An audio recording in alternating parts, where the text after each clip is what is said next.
C'est la rentrée chez Panini Comics. Beaucoup d'albums librairies qui sortent cette semaine à ne pas rater sous aucun prétexte, avec un large choix et notamment l'arrivée des titres All New. Vous savez, tous ces titres All New qui avaient fait l'objet d'un nouveau relaunch, un nouveau énième relaunch chez Marvel. Mais je vais vous expliquer où est-ce que se situent ces épisodes. Là on a notamment les All New Avengers. Alors la série s'appelait aux États-Unis les All New All Different Avengers. C'est ceux de Mark Waid, Adam Kubert et Mahmoud Asrar avec les couvertures de Alex Ross. C'est des épisodes que j'aime beaucoup parce qu'ils sont magnifiquement dessinés par Adam Kubert et Mahmoud Asrar, deux dessinateurs que j'adore. Et donc ça a apporté un petit peu de frais sur les Avengers. On avait une équipe des Avengers complètement remaniée avec Thor femme, avec Sam Wilson dans le rôle du Faucon, etc. Avec Miles Morales, Spider-Man, Miss Marvel, etc. Donc on a les 6 premiers numéros et le numéro du Free Comic Book Day. C'est un superbe album, c'est disponible, ça vient de sortir. Qu'est-ce qu'on a de beau également? Ça c'est une série qui a cartonné, vous vous souvenez certainement de cette couverture. C'est les épisodes de Brian Michael Bendis et David Marquez sur All New Iron Man. Alors ça s'appelait pas All New Iron Man, la série s'appelait Invincible Iron Man. Ils l'ont changé en français pour All New Iron Man, ça n'a aucun sens. Mais c'est comme ça. Ça reprend les 5 premiers numéros de la série. Je voudrais vous dire que j'avais absolument adoré. Vous voyez, il est tellement neuf le bouquin qu'il est... les pages sont encore magnétisées, c'est assez fou. Regardez comme c'était la nouvelle armure d'Iron Man. C'était des épisodes complètement sympas avec. Enfin moi j'avais beaucoup aimé cette période. Ça avait cartonné en VO et je pense qu'en VF vous avez également très largement apprécié cette série. Deadpool aussi avait eu droit à son relaunch avec toujours l'équipe de Jerry Dugan, Michael Throne sur Wade Wilson avec les épisodes 1 à 5 de la série. Donc qui date de la même époque, hein, on est sur 2016. Si vous voyez que j'ai un petit peu chaud, c'est normal parce qu'il fait 35 degrés. Les épisodes qui font écho sur Spider-Man, c'est les épisodes de Dan Slott, l'increvable Dan Slott sur Spider-Man, avec le relaunch de 2015, avec les épisodes 1 à 5 d'Amazing Spider-Man, dessiné par Giuseppe Camuncoli. Hop, regardez, vous découvrez ces pages, et il a fait beaucoup de numéros. Giuseppe Camuncoli, il a été aidé par un autre dessinateur qui s'appelle Matteo Buffani, et ils ont fait des merveilles ensemble. C'était plutôt sympa, toutes les couvertures sont signées Alex Ross.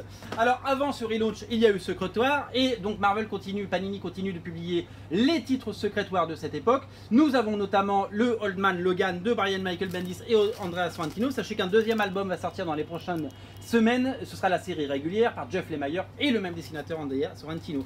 Quel plaisir de retrouver le Old Man Logan de Mark Millar dans des sagas donc inédites où vous allez certainement pouvoir vous régaler. Voilà, il y avait également une série de Jerry Dugan et Dustin Weaver en marge de Secret Wars qui s'appelait le Gant de l'Infini avec bien entendu Thanos en vedette et tous les personnages cosmiques, notamment les Nova Corp et Nova. Donc c'est une série magnifiquement dessinée parce que Dustin Weaver il est vraiment super et qui si vous aimez Thanos, elle est absolument immanquable. Il vient de sortir grand format, on est ravis, c'est le Deadpool Bad Blood en VF, on l'a également en VO si vous le voulez en VO sur le site.